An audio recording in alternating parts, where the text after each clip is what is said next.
Hello बच्चों, मैं हूं आपकी हिंदी की टीचर। और आज हम पढ़ने जा रहे हैं एक और रोमांचक पाठ, जो है पाठ 8, घंटीधारी ऊंट। चित्र पर आधारित गतिविधि। बच्चों, क्या आप उपर्युक्त चित्र में दिखाए गए पशुओं को पहचानते हो? अपनी जानकारी के आधार पर निम्नलिखित तालिका को पूरी कीजिए। बच्चों, आपको इस चित्र को पहचान कर इस तालिका को पूरा करना है तथा इनकी जानकारी इस तालिका में भरनी है। पाठ प्रवेश। बच्चों, जो स्वयं को श्रेष्ठ समझता है उसका अहंकार ही उसे ले डूबता है। प्रस्तुत पाठ में एक ऐसे ही ऊंट के बारे में बताया गया है। आइए शुरू करते हैं। एक समय की बात है कि गांव में एक जुलाहा रहता था। वह बहुत गरीब था। उसकी शादी बचपन में ही हो गई थी। बीवी आने के बाद घर का खर्चा बढ़ना स्वाभाविक था। यही चिंता उसे खाए जाती। फिर गांव में अकाल भी पड़ा। लोग कंगाल हो गए। जुलाहे की आय एकदम खत्म हो गई। उसके पास शहर जाने के सिवा और कोई चारा ना रहा। शहर में उसने कुछ महीने छोटे मोटे काम किए। थोड़ा सा पैसा अंटी में आ गया और गांव से खबर आने पर कि अकाल समाप्त हो गया है, वह गांव की ओर चल पड़ा। रास्ते में उसे एक जगह सड़क के किनारे एक ऊंटनी नजर आई। ऊंटनी बीमार दिखाई दे रही थी और वह गर्भवती थी। उसे ऊंटनी पर दया आ गई। वह उसे अपने साथ अपने घर ले आया। घर में ऊंटनी को ठीक प्रकार से चारा व घास मिलने लगा तो वह पूरी तरह स्वस्थ हो गई और समय आने पर उसने एक स्वस्थ बच्चे को जन्म दिया। बच्चा उसके लिए बहुत भाग्यशाली साबित हुआ। कुछ दिनों बाद ही एक कलाकार गांव के जीवन पर चित्र बनाने उसी गांव में आया। पेंटिंग के ब्रश बनाने के लिए वह जुलाहे के घर आकर ऊंट के बच्चे की दुम के बाल ले जाता। लगभग 2 सप्ताह गांव में रहने के बाद चित्र बनाकर कलाकार चला गया। वह जुलाहे को काफी सारे पैसे दे गया, क्योंकि कलाकार ने उन चित्रों से बहुत से पुरस्कार जीते थे और उसके चित्र अच्छी कीमतों में बिके थे। जुलाहा उस ऊंट के बच्चे को अपने भाग्य का सितारा मानने लगा। कलाकार से मिली राशि के कुछ पैसों से उसने ऊंट के गले के लिए सुंदर सी घंटी खरीदी और पहना दी। इस प्रकार जुलाहे के दिन फिर गए। वह अपनी दुल्हन को भी एक दिन गौना करा के ले आया। ऊंटों के जीवन में आने से जुलाहे के जीवन में जो सुख आया, उससे जुलाहे के दिल में इच्छा हुई कि जुलाहे का धंधा छोड़ क्यों ना वह ऊंटों का व्यापारी ही बन जाए। उसकी पत्नी भी उसे पूरी तरह सहमत हुई। जुलाहे ने कुछ ऊंट खरीद लिए।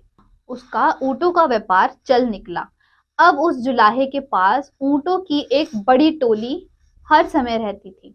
उन्हें चरने के लिए दिन में छोड़ दिया जाता था। ऊंट का बच्चा, जो अब जवान हो चुका था, उनके साथ घंटी बजाता जाता।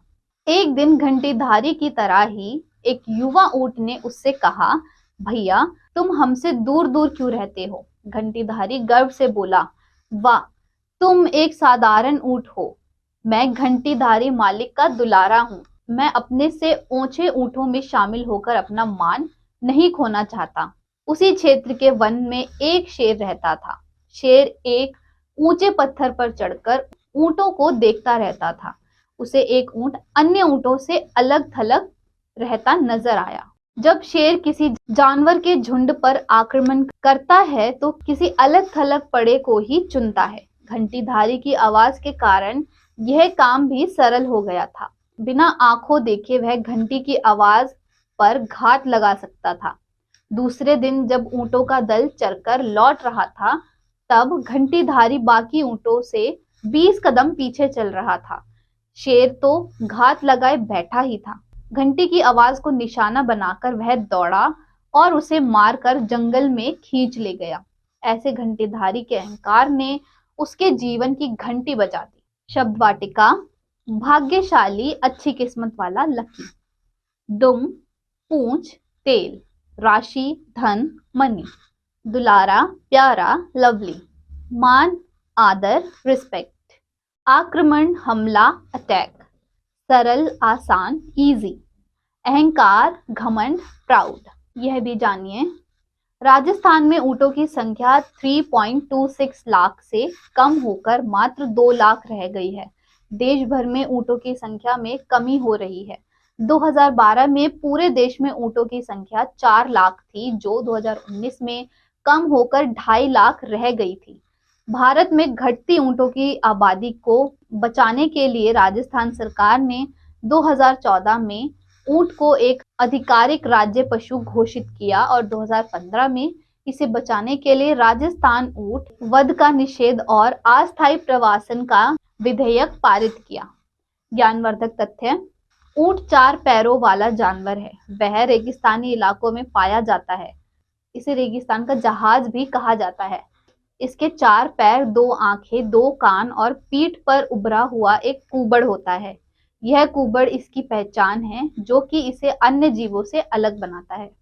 रोचक जानकारी: ऊंट बिना पानी पिए बहुत लंबे समय तक रह सकते हैं। हालांकि यह जब पानी पीते हैं तो एक बार में 150 लीटर तक पी जाते हैं। विचार मंथन: ऊंट कौन से देश का राष्ट्रीय पशु है? तो बच्चों बताइए, ऊंट कौन से देश का राष्ट्रीय पशु है? नैतिक शिक्षा एवं मूल्य: जो स्वयं को ही सबसे श्रेष्ठ समझता है, उसका अहंकार शीघ्र ही उसे ले डूबता है।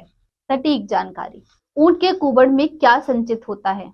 माना जाता है कि ऊंट अपने शरीर का सारा पानी अपने कुबड़ में जमा करके रखता है, लेकिन यह बात गलत है। दरअसल इनके कुबड़ में पानी नहीं बल्कि वसा जमा होती है, जो कि इनके शरीर को ठंडा रखने में मदद करता है।